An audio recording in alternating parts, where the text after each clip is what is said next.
Chega dessa história de que banco digital é só para jovens. Está chegando o War Bank. É uma nova forma de cuidar das suas finanças. Qual que é a realidade da igreja evangélica hoje nos Estados Unidos? Da igreja que não é de brasileiros, né? Que a gente tem alguma visão das igrejas de brasileiro lá. Na realidade, depende, porque como em qualquer lugar, você tem exemplos de igreja bem saudáveis e igreja não muito saudáveis. Mas para você entender o contexto, até a gente vir para São Paulo e tal, se eu fosse resumir para você, de verdade, 97% dos problemas que nós encontramos com desviados, pessoas que abandonaram a fé, pessoas que não eram firmes com Deus, vêm da falta de discipulado verdadeiro.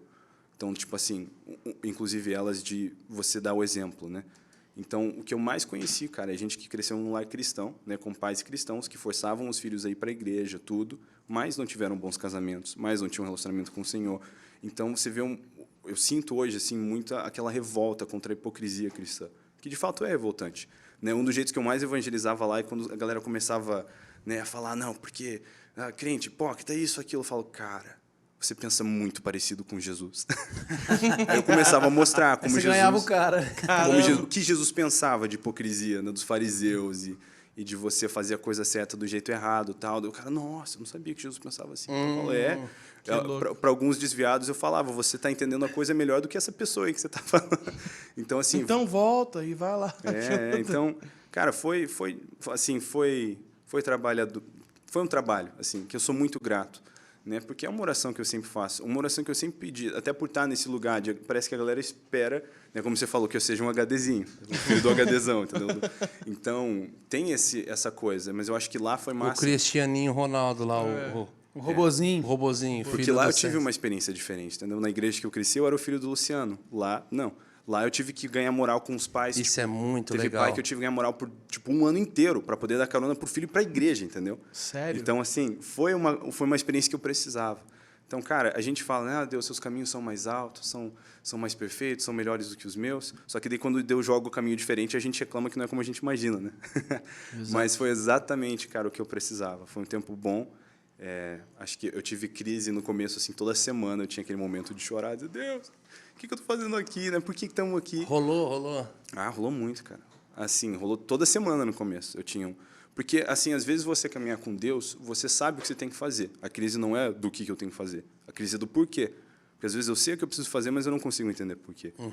Então, essa, muitas vezes, é a nossa dificuldade, né? Porque a gente quer estar na perspectiva, a gente quer estar no controle, e é por isso que, cara, precisa de fé para caminhar com Deus. Porque, às vezes, Deus te diz que você está indo para uma terra, mas não qual.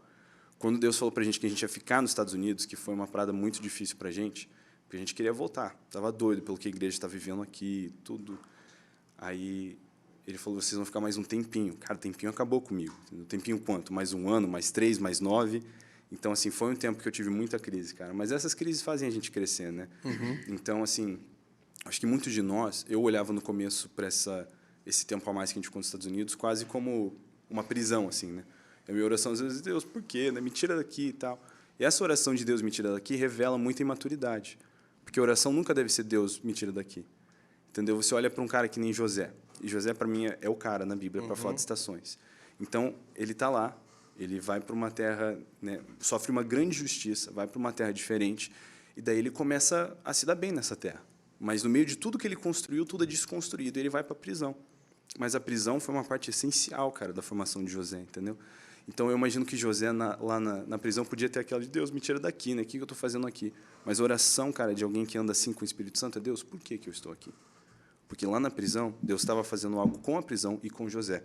José ministrou homens lá dentro, mas ele foi ministrado por aquele tempo, aquele processo. Então, eu imagino que quando a galera olhava para José com 30 anos, né, eu sempre assisto esse filminho na minha cabeça, um molequinho assim, fã de José, pôster de José na parede. Queria crescer para ser igual a José, o segundo homem mais poderoso da nação mais poderosa do mundo, né? Aí ele está lá indo um dia para pegar aquela cota de alimento, né? E ele empolgadaço, o pai escolheu ele para ir junto, ele vai conhecer José, ele está torcendo para tirar um selfie com o José, né, pegar um autógrafo. Aí ele chega lá, ele vê José, ele, nossa, cara, é o José. Aí ele chega todo tremendo, né, te bate o selfie assim com o José, daí ele fala, José, o que foi que melhor te preparou para esse cargo? Foi a academia de Faraó? Foi a escola de administração do Egito? Eu imagino o José dando uma risadinha assim, foi a prisão. Carandiru. Entendeu? Tremendo. Então, porque assim, às vezes Bangu 2. Eu olhava, cara, muito para a trajetória de José assim, não, ele começou a ganhar moral no Egito e eventualmente chegou lá. Mas toda a moral que ele ganhou, ele perdeu quando ele foi para a prisão. A Bíblia não A menciona... porta de governo dele não foi na casa de Potifar, mas foi a porta da cadeia. A Bíblia não fala que ele foi, tipo, retificado, instituído, foi mal aí. Não diz isso. A gente imagina, às vezes, assistir um filme assim, mas, cara, tudo que José construiu, tinha de crédito, foi desconstruído quando ele foi para a prisão. Ele não foi, né, daquela crescida. E, do mesmo jeito, às vezes, Deus, na nossa vida, Ele que conhece a nossa trajetória, a gente fica procurando a construção. Mas, às vezes, o que Deus faz com a gente é uma desconstrução para poder levar a gente onde a gente precisa.